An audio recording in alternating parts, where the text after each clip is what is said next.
નમસ્કાર વિદ્યાર્થી મિત્રો, ધોરણ 12 સંસ્કૃતના લેક્ચરમાં આપનું સ્વાગત છે. મિત્રો, અગાઉ યુનિટ નંબર 11, 12, 13, 14, 15 5 યુનિટની ચર્ચા આપણે ઓલરેડી કરી ચૂક્યા. આજે જઈ રહ્યા છીએ યુનિટ નંબર 16. એકદમ simple, straight forward and very much interesting, બહુ જ ઇન્ટરેસ્ટિંગ એવી એક નાનકડી વાર્તા આપેલી છે યુનિટ નંબર 16ના ટાઇટલ નીચે. મિત્રો, ક્યાંક કદાચ તમે આ વાર્તા સાંભળી પણ હોય એવું પણ બને, બરાબર, અને સમજાય તેવું છે. ટ્રાન્સલેશન વાઇઝ પણ it is very much simple, એકદમ સરળ છે, સમજાય તેવું છે. અને પહેલાં જ્યારે પ્રાઇમરી સેક્શન કે એવું કંઈક જેમાં આપણે સ્ટડી કરતા ત્યારે આવી ક્યાંક વાર્તાઓ આવતી જે આપણને જકડી રાખતી. એવી એક ઇન્ટરેસ્ટિંગ વાર્તા સંસ્કૃતમાં આપેલી છે યુનિટ નંબર 16ના ટાઇટલ નીચે. અને આવડે એવું છે. ટાઇટલ વાઇઝ એકદમ સરળ. ટાઇટલ ઉપરથી થોડો અંદાજ આવે. પુતલિકા હા પરીક્ષા, પૂતળીઓની પરીક્ષા. જેણે પણ વાર્તા સાંભળી હશે એને કદાચ થોડો અંદાજ પણ આવી ગયો હશે કે અંદર શું હશે. અને તેમ છતાં પણ જે કંઈ લખેલું છે એને સમજવાનો પ્રયાસ કરીએ. મિત્રો, સૂચના એની એ જ, ટેક્સ્ટબુક કમ્પલસરી. ટેક્સ્ટબુક સિવાય સંસ્કૃત ચાલે જ નહીં. ટેક્સ્ટબુક તમારે લઈને જ બેસવું પડે. તો આશા રાખીએ કે દરેક જણ પાસે ટેક્સ્ટબુક હશે. મિત્રો, એક બીજો પ્રશ્ન એ થાય કે 1 આફ્ટર 1 યુનિટ સડસડાટ પૂરા થઈ રહ્યા છે. તો શરૂઆતના ઇન્ટ્રોડક્ટરી લેક્ચરમાં પણ મેં કીધેલું કે થોડુંક વિશેષ ધ્યાન રાખશો તો ખાસ કોઈ તકલીફ નથી. અને તમારો ગ્રાસ્પિંગ પાવર જો સારો હોય તો હું માનું ત્યાં સુધી કંઈ ખાસ ચિંતા કરવા જેવી નથી.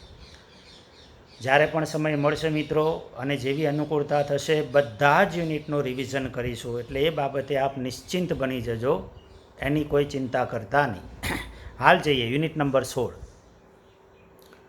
ઇન્ટ્રોડક્શનમાં લખ્યું, જીવનને ઉત્તમ બનાવવા માટે ઉપદેશ એક મહત્ત્વનું પરિબળ છે.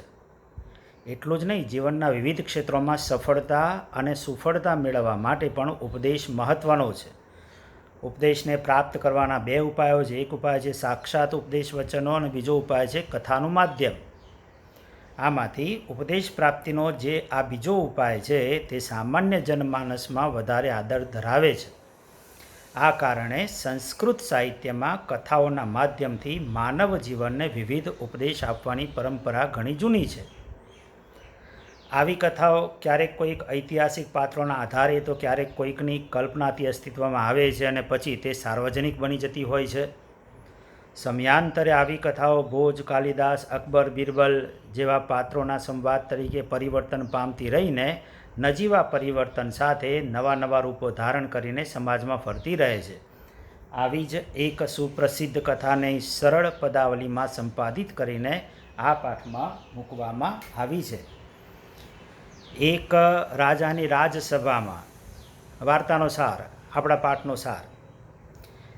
એક રાજાની રાજસભામાં કોઈક વણિક આવે છે.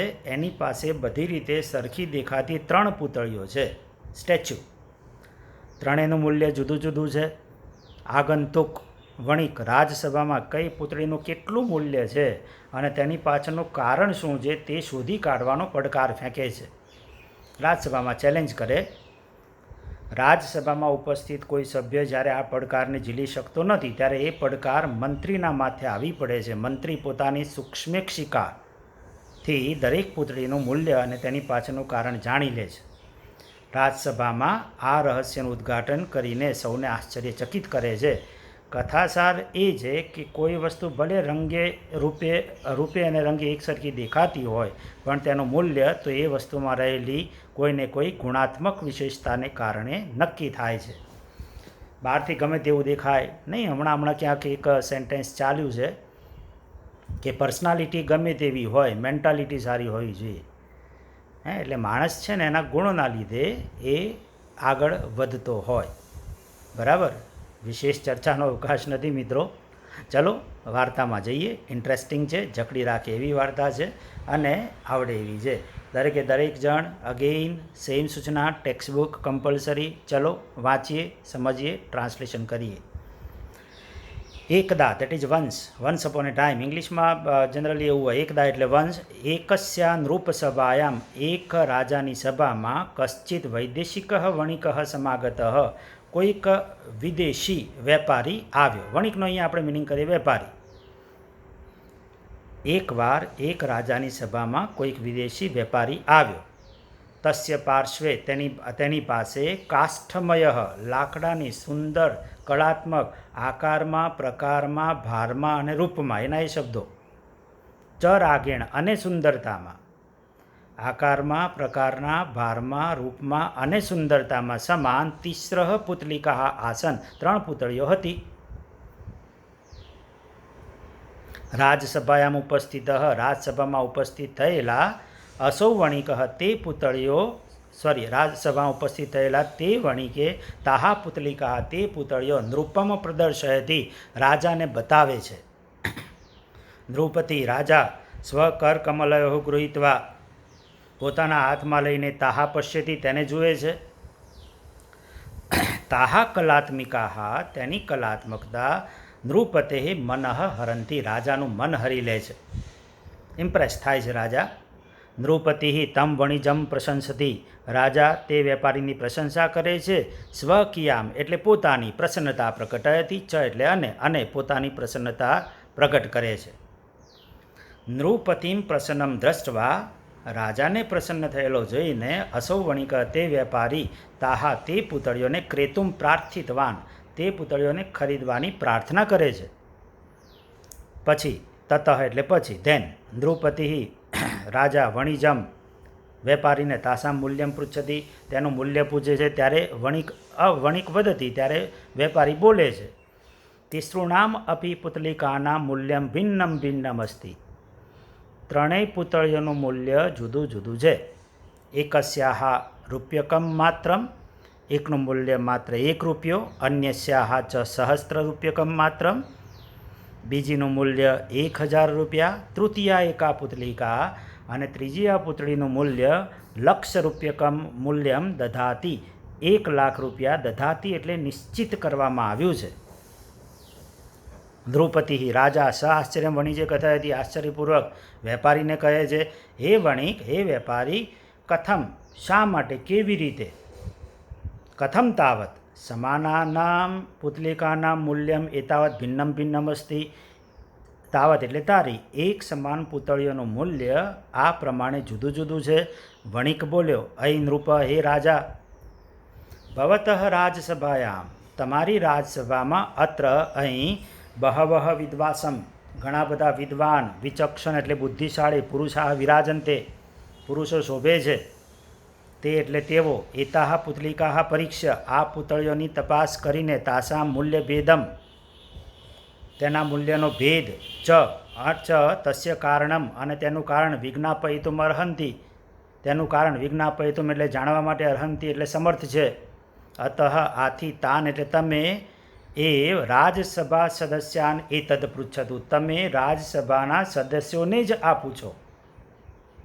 નૃપ, રાજાએ ઉપસ્થિતેભ્ય રાજસભા સદસ્યેભ્ય, ઉપસ્થિત થયેલા રાજસભાના સદસ્યોને પુતલિકાના મૂલ્યમ ચ તત્ર કારણમ, અને તેનું કારણ, પૂતળીઓનું મૂલ્ય અને તેનું કારણ, વિજ્ઞાપયિતુમ નિવેદિતવાન, જણાવવા માટે નિવેદન કર્યું.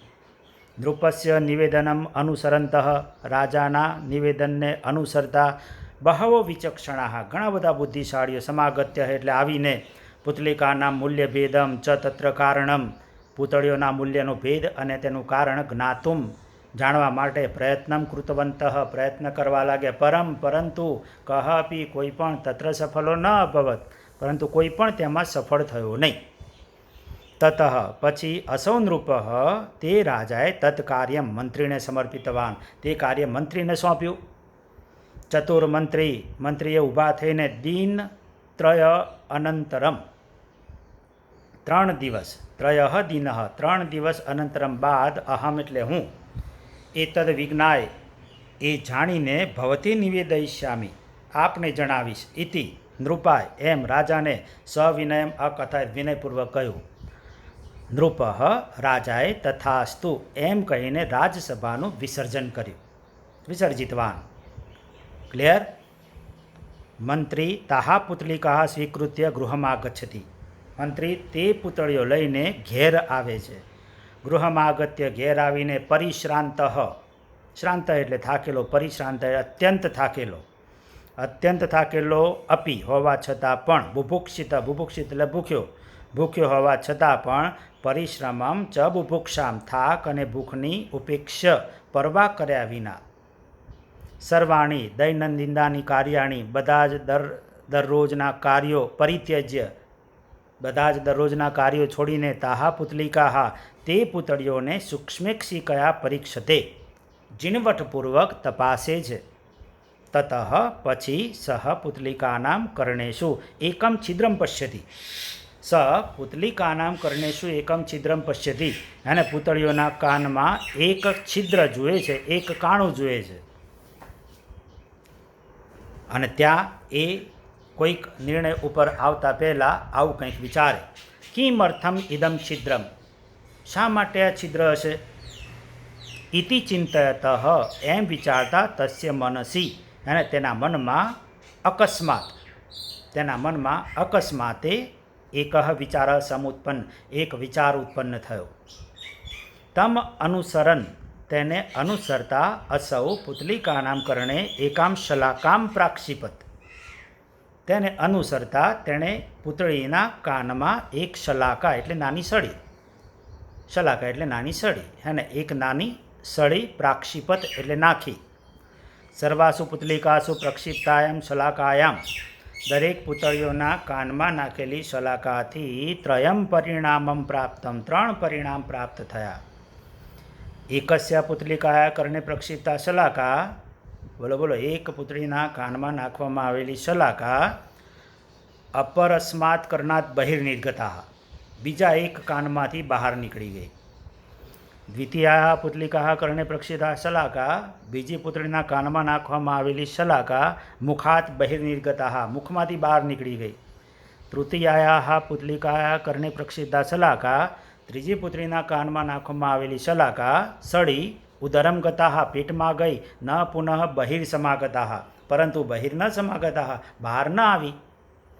અનેન પ્રસન્ન મંત્રી, એનાથી પ્રસન્ન થયેલા મંત્રી નિશ્ચિંત થઈને દિવસમ યાપયતી, પોતાનો દિવસ વિતાવ્યો. તૃતીય દિવસે મુદત પૂરી થઈ, 3 દિવસની મુદત. તૃતીય દિવસે, ત્રીજા દિવસે અસૌ રાજસભામાં ઉપસ્થાય, અને તેણે રાજસભામાં ઉપસ્થિત થઈને પુતલિકા પ્રદર્શ્ય, પુતળીઓ દર્શાવીને ક્રમશઃ મૂલ્યમ વિજ્ઞાપયતી, અને ક્રમાનુસાર મૂલ્ય દર્શાવ્યું, મૂલ્ય જણાવ્યું, વિજ્ઞાપયતી. તમ મૂલ્યમ વણિક સર્વાથા અનુમોદયત, અને તે મૂલ્યને વણિકે સર્વ પ્રકારે અનુમોદયત એટલે મંજૂરી આપી. તતઃ પછી આશ્ચર્યચકિત થયેલા રાજાએ મૂલ્યના ભેદનું કારણ પૂછ્યું. સીધું ટ્રાન્સલેશન કર્યું. જો કારણ જણાવતા, કારણમ વિજ્ઞાપયન, વેપારી કથાયતી, વેપારી કહે છે, હે નૃપ, હે રાજા, મયા પ્રથમાયા પુતલિકાયા મૂલ્યમ માત્ર એકમ રૂપ્યકમ કથિતમ. મેં પ્રથમ પુત્રીનું મૂલ્ય માત્ર 1 રૂપિયો કહ્યું હતું. યતો હિ કારણ કે એતસ્યા કરણે પ્રક્ષિપ્તા સા શલાકા, તેના કાનમાં નાખવામાં આવેલી તે સળી દ્વિતીય કરણાત બહિર્નિર્ગચ્છતિ, બીજા કાનમાંથી બહાર નીકળી જાય છે.